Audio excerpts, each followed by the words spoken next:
كثيرا ما نسمع لقب أم الدنيا متبوعا باسم دولة مصر، ونرى هذا واضحا في العديد من البرامج التي تعرض على التلفاز دون معرفتنا لسبب تسميتها بهذا الاسم، أو لاعتقادنا بأن السبب يعود لأهميتها التاريخية والثقافات المتعددة التي عاشت في مصر على مر العصور.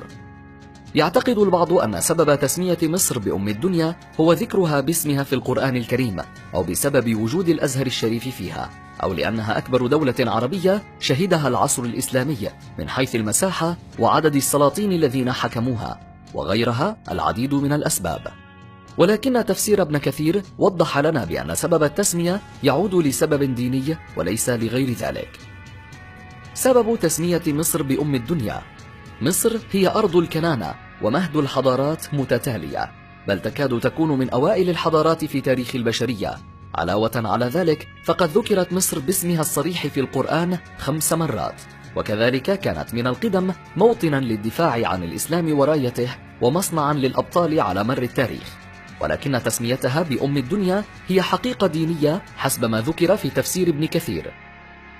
فلقب أم الدنيا ينسب لمصر بسبب السيدة هاجر زوجة النبي إبراهيم عليه السلام، باعتبار أن السيدة هاجر هي أم للأنبياء وأم سيدنا إسماعيل الذي هو أبو العرب وعرب الحجاز من نسله.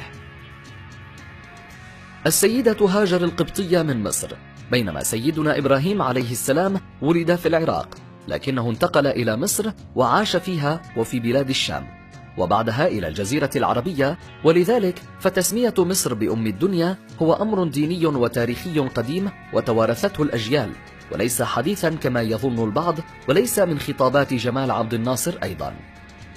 ذكر في كتب دينية دعاء نوح عليه السلام لابنه بيصر بن حام أبو مصر، فقال: اللهم إنه قد أجاب دعوتي فبارك فيه وفي ذريته وأسكنه الأرض الطيبة المباركة التي هي أم البلاد وغوث العباد.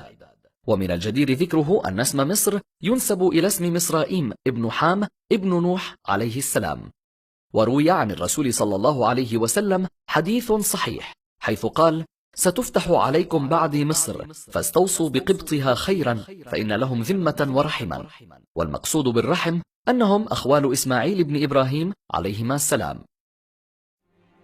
ولعل من المناسب هنا ذكر الحملات المغولية التتارية التي امتدت بكل وحشية من شرق آسيا إلى كل العالم، ولما وصلت لمصر تصدى لها المماليك بقيادة القائد قطز والظاهر بيبرس وقضوا عليهم.